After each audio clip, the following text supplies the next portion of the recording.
Good morning, my dear students. I welcome to you all in this class. आज का class degree part 1 zoology honours वाले बच्चों के लिए है। इससे पहले के क्लास में मैंने इकोलॉजी और ह्यूमन बिहेवियर के बारे में बताया था, जो कि पेपर 2 में आता है। जो भी डिग्री पार्ट 1 जूलॉजी ऑनर्स के बच्चे हैं, उन्हें 2 पेपर पढ़ना होता है। फर्स्ट पेपर में आपको इन्वर्टिब्रेट्स के बारे में जानना होता है। जितने भी इन्वर्टिब्रेट्स हैं उनका जनरल कैरेक्टर्स और भी उनमें जो बहुत सारे एनिमल्स हैं उनका लाइफ साइकिल आगे हम जानेंगे, ये पढ़ना होता है। और पेपर 2 में इकोलॉजी और ह्यूमन बिहेवियर के बारे में पढ़ना होता है। तो चूंकि हम पहले के क्लास में इकोलॉजी बता चुके हैं और इन्वर्टिब्रेट्स के बारे में अभी तक मैंने कोई भी क्लास नहीं दिया, इसलिए आज मैंने सोचा कि मैं ये नया टॉपिक चालू करूं। तो आज हम पढ़ेंगे इन्वर्टिब्रेट्स में जो पहला फाइलम आता है एनिमल का, प्रोटोजोआ, उसके बारे में पढ़ेंगे। तो चलिए स्टार्ट करते हैं। Animal classification. एनिमल क्लासिफिकेशन पढ़ने से पहले आप ये जानिए कि क्लासिफिकेशन क्या है। Classification is a process of separation of anything into many groups and subgroups on the basis of some specific characteristics। Hindi में इसका मतलब हुआ कि क्लासिफिकेशन या वर्गीकरण किसी भी चीज को उनके विशिष्ट लक्षणों के आधार पर अलग अलग ग्रुप में, सब ग्रुप में जो डिवाइड करते हैं उसे ही हम क्लासिफिकेशन कहते हैं। और एनिमल क्या है? तो एनिमल जूलॉजी की भाषा में ऐसे ऑर्गेनिजम्स को एनिमल कहते हैं जिनके सेल में कोई सेल वॉल न हो। इसका मतलब कि जो क्या हो, मल्टी सेलुलर यूकैरियोटिक। कैसा होना चाहिए? मल्टी सेलुलर होना चाहिए। और कैसा होना चाहिए? यूकैरियोटिक होना चाहिए। पहला मल्टी सेलुलर, दूसरा यूकैरियोटिक और तीसरा क्या होना चाहिए? हेटेरोट्रॉफिक होना चाहिए। ये तीनों कैरेक्टर्स जिसमें होंगे उसे हम एनिमल कहेंगे। इसका मतलब ये नहीं हुआ कि animals are only multicellular. इसका मतलब ये नहीं हुआ कि एनिमल्स हमेशा मल्टी सेलुलर ही होते हैं। एनिमल्स यूनिसेलुलर भी होते हैं। जो यूनिसेलुलर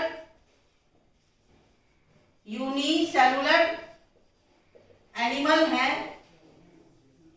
उसे किंगडम प्रोटिस्टा में रखा गया है। उसे किंगडम प्रोटिस्टा में रखा गया है।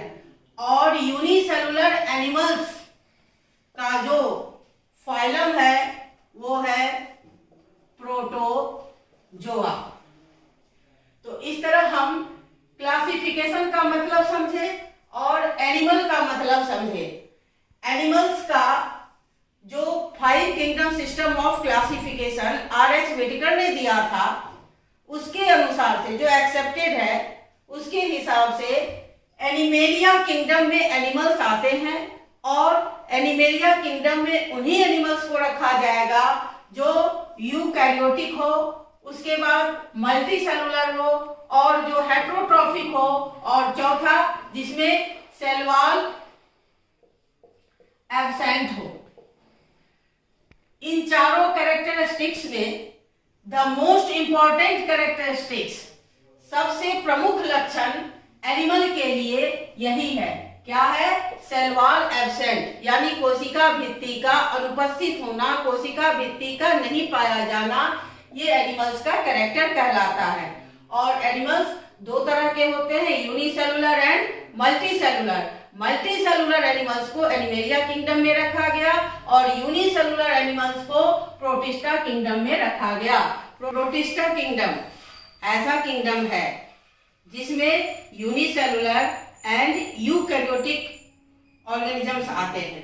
तो यूनिसेलुलर एंड यूकैरियोटिक, यूनिसेलुलर का मतलब हुआ कि जो एक सेल का बना हो, और यूकैरियोटिक का मतलब हुआ EU plus karyotic. EU means true, karyotic means nucleus, जिसमें ट्रू न्यूक्लियस हो। तो जो एक सेल का बना हो और जिसमें ट्रू न्यूक्लियस हो। ट्रू न्यूक्लियस का मतलब nucleus with nuclear membrane and nucleolus. तो ऐसे ऑर्गेनिज्म को प्रोटिस्टा में रखा गया है। तो इस कैरेक्टर्स के आधार पर ये जो प्रोटोजोआ है ये किस किंगडम में बिलोंग करेंगे? प्रोटिस्टा किंगडम को। जितने भी प्रोटोजोन्स हैं वो सभी प्रोटिस्टा किंगडम के अंदर आते हैं। तो जो भी एनिमल्स है उन सभी एनिमल्स को दो भाग में बांटा गया। एक है वर्टिब्रेट और दूसरा है इनवर्टिब्रेट। वर्टिब्रेट को हम कह सकते हैं एनिमल्स विथ बैकबोन, और इस वर्टिब्रेट में इन लग गया तो क्या हो गया? इनवर्टिब्रेट। इसको कह सकते हैं without backbone. Animals without backbone. Invertebrates are the animals without backbone, but vertebrates are animals with backbone. इस तरह डिफरेंसेस तो बहुत सारे हैं वर्टिब्रेट और इनवर्टिब्रेट्स में, बट जो कॉमन डिफरेंस है, बेसिक डिफरेंस है, वो हमने बता दिया। अब हम इनवर्टिब्रेट्स में ढेर सारे फाइलम्स हैं। प्रोटोजोआ, पॉरीफेरा, सिलेंट्रेटा, प्लेटीहेलमिन्थेस, निमेटीहेलमिन्थेस, इसके बाद एनिलिडा, आर्थ्रोपोडा, मोलस्का, इस तरह से ढेर सारे फाइलम्स हैं। तो हम पार्ट 1 जूलॉजी ऑनर्स के पेपर फर्स्ट में इन सभी फाइलम का सबसे पहले जनरल कैरेक्टर्स पढ़ेंगे। तो आज के क्लास में हम प्रोटोजोआ फाइलम के जो भी एनिमल्स हैं उनका जनरल कैरेक्टर्स क्या है वो समझेंगे। जनरल कैरेक्टर्स मीन्स सामान्य लक्षण, और सामान्य लक्षण का मतलब हुआ कि उनका हैबिट एंड हैबिटेट क्या है, मतलब कि वो किस जगह पर वो रहना पसंद रहते हैं, रहने के लिए एडप्ट हैं। उनका नेचुरल ड्वेलिंग प्लेस क्या है, इसी को हम हैबिट एंड हैबिटेट कहते हैं। फिर वो अपने मोड, उनका मोड ऑफ न्यूट्रिशन क्या है, जिंदा रहने के लिए वो किस तरह के न्यूट्रिशन के मोड को अप्लाई करते हैं। फिर रेस्पिरेशन किस तरह से होता है, रिप्रोडक्शन कैसे होता है, और उनका सिमेट्री क्या है, उनका बॉडी प्लान क्या है, ये सभी हम अलग अलग फाइलम्स के बारे में जानेंगे। प्रोटोजोआ, और इस अर्थ पर जितना भी एनिमल्स का नन स्पीसीज है, हम जो भी स्पीसीज हमें पता है उसका 95% क्या है? इनवर्टिब्रेट। 95% इनवर्टिब्रेट और 5% ओनली ये है वर्टिब्रेट।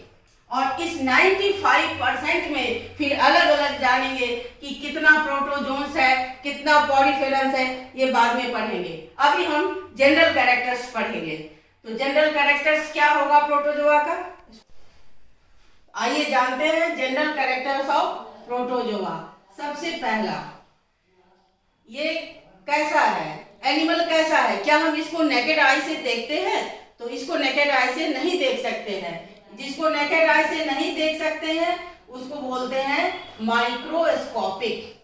इसका मतलब जो प्रोटोजोआ फाइलम के जो एनिमल्स हैं वो माइक्रोस्कोपिक होते हैं और ए सेलुलर होते हैं। ए सेलुलर का मतलब हुआ, यहाँ ए मीन्स होता है नॉट, सेलुला ये प्लूरल टर्म है, नॉट मैनी सेल्स।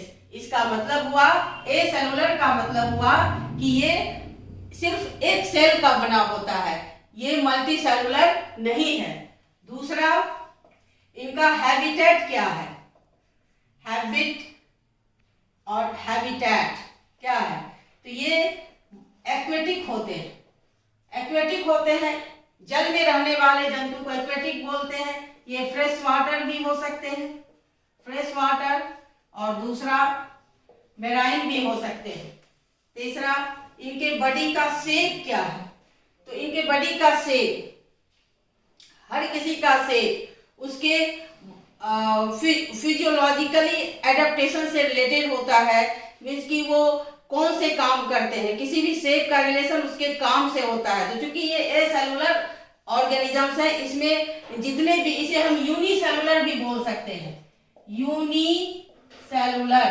पहले इसको यूनिसेलुलर बोला जाता था और अब इसको, इसके जगह पर एसेलुलर टर्म यूज किया जा रहा है, या हम इसको नन सेलुलर भी बोल सकते हैं, नन सेलुलर। तो अब हम शेप पर आते हैं। तो शेप मोस्टली ये क्या होते हैं? एस्फेरिकल होते हैं और ओवल होते हैं, और ये इलोंगेटेड भी होते हैं। मतलब कि there is a great diversity, इसमें क्या है? ग्रेट डाइवर्सिटी है। क्योंकि all protozoans not belong to the same habitat, अलग अलग हैबिटेट पे अलग अलग मोड ऑफ न्यूट्रिशन है, इसलिए इनका शेप भी अलग अलग होता है। कुछ इरेगुलर भी होते हैं, कुछ क्या होते हैं? इरेगुलर भी होते हैं। नेक्स्ट पॉइंट, इनका न्यूट्रिशन कैसा होता है? तो न्यूट्रिशन, जितने भी प्रोटोजोन्स हैं उसमें या तो holozoic, holozoic means animal like, या फिर होलोफाइटिक प्लांट लाइक, और सेप्रोजोइक। सेप्रो मीन्स डेड, जो कि डेड और डिकेड सब्सटेंस से अपने न्यूट्रिएंट लेते हैं, उन्हें सेप्रोजोइक कहते हैं। और पैरासाइटिक, इसका मतलब हुआ there is also great diversity in mode of nutrition. Next point, इनका रेस्पिरेशन किस तरह से होता है? रेस्पिरेशन, क्योंकि जितने प्रोटोजोन्स हैं सब में एक ही सेल होता है, और एक ही सेल सारे वर्क को करता है। There is no physiological division of labour as in multicellular animals. जिस तरह मल्टीसेलुलर एनिमल्स में अलग अलग काम करने के लिए अलग अलग सिस्टम्स होते हैं, फॉर एग्जांपल डाइजेशन के लिए डाइजेस्टिव सिस्टम, रेस्पिरेशन के लिए रेस्पिरेटरी सिस्टम, बट ये चूंकि एक ही सेल है और there is no aggregation of cells, so there is absent of tissues, organ and organ system. Only one cell performs all the physiological activities. एक ही cell सारे job को, रिस्पॉन्सिबिलिटीज को perform करता है। So there is absence of physiological division of labor in unicellular protozoans. तो इसमें respiration करने के लिए कोई अलग से रेस्पिरेटरी सिस्टम नहीं होता है, ये जनरली इसके बॉडी सरफेस के थ्रू होता है। क्योंकि ये सेल है तो चारों ओर से ये सेल मेम्ब्रेन से घिरा होगा, और ये सरफेस से, general body surface, through general body surface by diffusion. कौन से प्रोसेस से? डिफ्यूजन से। Respiration through general body surface by the process of diffusion होता है। और जो 6 है वो है डाइजेशन। डाइजेशन का मतलब हुआ कि जो complex insoluble form of food है, एंजाइम की मदद से जो soluble form and simplest form of food में कन्वर्ट करते हैं, उसे हम डाइजेशन कहते हैं। तो इनमें जो डाइजेशन होता है, क्योंकि यूनिसेलुलर है और एक ही सेल के अंदर होता है, तो इसलिए इसे हम इंट्रासेलुलर कहते हैं।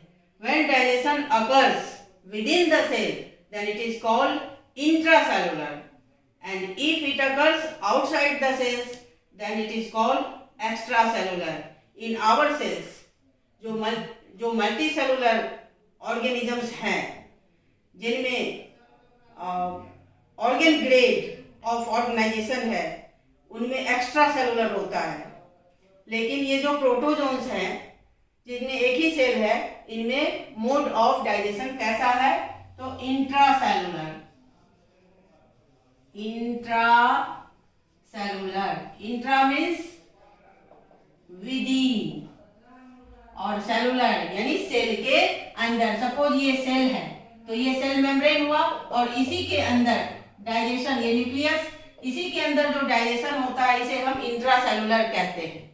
और एक ऐसा ही फाइलम सिलेंट्रेट्स है जिसका एग्जांपल हाइड्रा है, उसमें डाइजेशन दोनों तरह से होते हैं, इंट्रासेलुलर भी और एक्स्ट्रासेलुलर भी। अब नेक्स्ट आता है 7, और इसमें हम ये जानेंगे कि ये फॉर एग्जांपल जो प्रोटोजोन्स का द बेस्ट एग्जांपल है वो है अमीबा। उसका शेप इरेगुलर होता है, उसमें जो डाइजेशन होता है वो भी इंट्रासेलुलर होता है, और जो सेल, जो भी कोई भी एक सेल जो सॉलिड फूड सब्सटेंस को इनगल्फ करता है उसे हम फैगोसाइटोसिस कहते हैं, यानी उसे हम सेल ईटिंग भी कहते हैं। सेल ईटिंग का ही दूसरा नाम है सेल ईटिंग, इसी का दूसरा नाम है फैगोसाइटोसिस, यानी साइटोसिस यानी साइटोप्लाज्म के द्वारा उसको फूड को अंदर, सेल मेम्ब्रेन कोई शेप बनाता है, फूड कब बनता है और उसको इनगल्फ करता है, तो इसी को हम फैगोसाइटोसिस कहते हैं। और जो वाटर ड्रिंक करता है, सेल ड्रिंकिंग, उसे हम सेल ड्रिंकिंग, उसे हम पिनोसाइटोसिस कहते हैं। तो इस तरह न्यूट्रिशन, डाइजेशन, रेस्पिरेशन। अब आता है एक्सक्रीशन, कि खा भी लिया, पचा भी लिया, सांस भी लिया। अब खाने और पचने के बाद सभी तो डाइजेस्ट नहीं होते, कुछ वेस्ट रह जाते हैं। वो वेस्ट यदि किसी भी एनिमल्स के बॉडी में रहेगा तो वो प्रॉब्लम क्रिएट करेगा। तो उस प्रॉब्लम से दूर रहने के लिए हमें एक सिस्टम, ये एक्सक्रीशन, जो शरीर से जो भी वेस्ट सब्सटेंस को बाहर निकाला जाता है उसे ही हम एक्सक्रीशन कहते हैं। तो ये जो एक्सक्रीशन होता है ये भी through general body surface, sometimes temporary और परमानेंट पोर होते हैं, यानी ये सेल है और मेम्ब्रेन है, इसमें कभी कभी टेम्पोररी और परमानेंट ये पोर होते हैं, और इसी पोर को हम साइटोपाइजी कहते हैं, साइटोपाइजी। तो जनरली जनरल बॉडी सरफेस के थ्रू एक्सक्रीशन होता है, या फिर टेम्पोररी और परमानेंट पोर और ओपनिंग, पोर और ओपनिंग, जिसे हम साइटोपाइजी कहते हैं। और जो सॉल्युबल वेस्ट होते हैं वो कंट्रैक्टाइल वैक्यूल्स के थ्रू आउट होता है। नेक्स्ट है ऑस्मोरेगुलेशन। ऑस्मोरेगुलेशन मतलब बॉडी के अंदर जो भी वाटर है उसका कंसंट्रेशन, जो भी सॉल्यूट्स हैं उनका कंसंट्रेशन मेंटेन रहे, तो इस प्रोसेस को हम ऑस्मोरेगुलेशन कहते हैं। और ये कंट्रोल होता है कंट्रैक्टाइल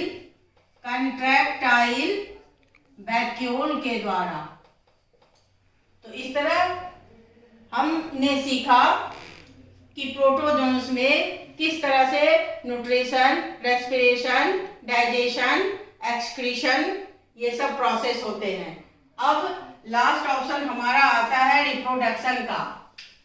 तो रिप्रोडक्शन चूंकि ये यूनिसेलुलर है, एक ही सेल का बना होता है, तो रिप्रोडक्शन का मतलब हुआ कि वो अपने जनरेशन को, अपने प्रोजेनीज को कैसे उसका नंबर बढ़ाता है, इसी को तो हम रिप्रोडक्शन कहते हैं।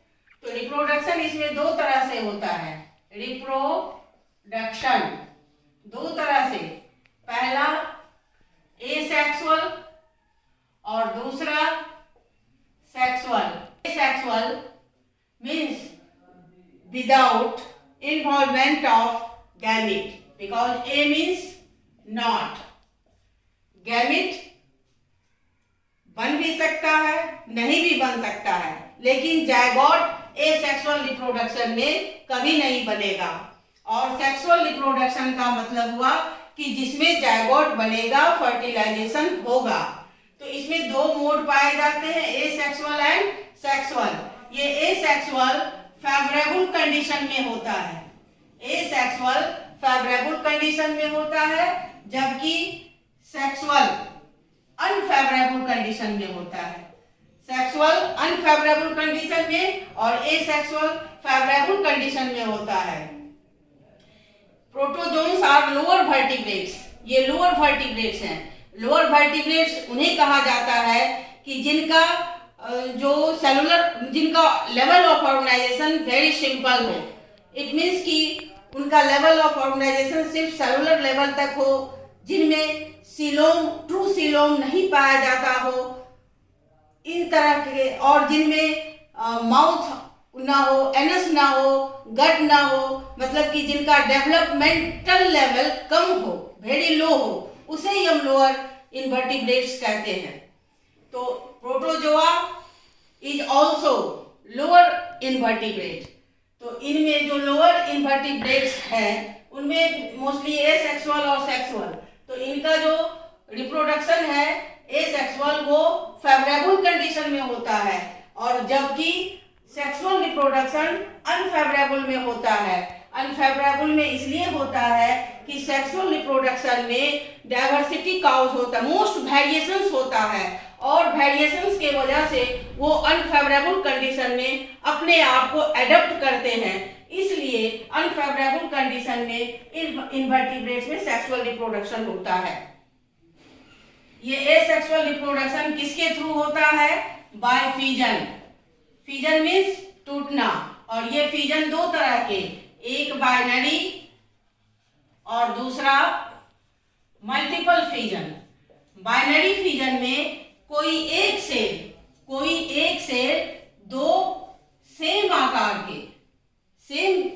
के एक से दो में डिवाइड हो जाते हैं, उसे हम बाइनरी फिजन कहते हैं। बाय मीन्स दो, और ये बाइनरी फिजन भी फेवरेबल में कंडीशन में होता है। और मल्टीपल फिजन, जब एक सेल कई सारे सेल के अंदर, ये अनफेवरेबल कंडीशन में होता है। जब अनफेवरेबल कंडीशन आता है तो उसके चारों ओर सिस्ट बन जाते हैं, जैसे ये है, ये इसके चारों ओर सिस्ट बन गए, और एक न्यूक्लियस ढेर सारे न्यूक्लियाई में कन्वर्ट हो जाते हैं, डिवाइड हो जाते हैं, और फेवरेबल कंडीशन आने पर ये सिस्ट वॉल फट जाते हैं, और जितने भी न्यूक्लियाई हैं सब बाहर आकर एक नए ऑर्गेनिजम्स को फॉर्म करते हैं, उसे ही हम मल्टीपल फिजन कहते हैं। तो इस तरह एसेक्सुअल रिप्रोडक्शन फिजन के द्वारा हुआ, और फिजन दो तरह के, बाइनरी एंड मल्टीपल। जब एक से दो बनता है तो उसे बाइनरी कहते हैं, और जब एक से ढेर सारे बनते हैं तो उसे हम मल्टीपल कहते हैं। और सेक्सुअल रिप्रोडक्शन सिनगैमी के थ्रू होता है। सिनगैमी मीन्स फ्यूजन के थ्रू होता है। और एसेक्सुअल रिप्रोडक्शन का एक और प्रोसेस है, उसे हम कहते हैं प्लाज्मोटॉमी।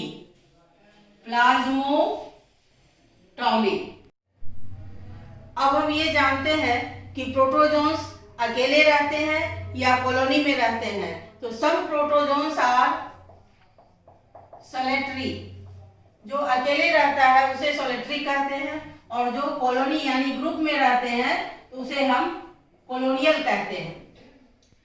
कुछ प्रोटोजोन्स का जो बॉडी होता है वो नेकेड होता है, और कुछ जो होता है कवर्ड होता है। किसके थ्रू? Bye panicle. तो इस तरह हमने आज के क्लास में प्रोटोजोआ जितने भी हैं उनका जनरल कैरेक्टर्स पढ़ लिया। अब आगे के क्लास में हम जानेंगे कि प्रोटोजोआ फाइलम को कितने क्लास में बांटा गया, फिर कितने ऑर्डर में बांटा गया, और इन प्रोटोजोन्स में लोकोमोटरी ऑर्गन्स क्या है। लोकोमोशन, ये एनिमल्स हैं। Most of the animals are locomotory. Motile, plants, most of the plants are sessile, but most of the animals are motile. उसे कोई भी रिक्वायरमेंट करने के लिए, पूरा करने के लिए उसे चलना पड़ता है, एक जगह से दूसरी जगह जाना पड़ता है, आइदर फॉर न्यूट्रिशन, फूड और फॉर रिप्रोडक्शन। तो लोकोमोशन के लिए इसमें लोकोमोटरी ऑर्गन्स होंगे, तो वो क्या होते हैं? सीडोपोडा या सीडोपोडियम। दूसरा क्या हो सकता है? सीलिया। तीसरा क्या हो सकता है?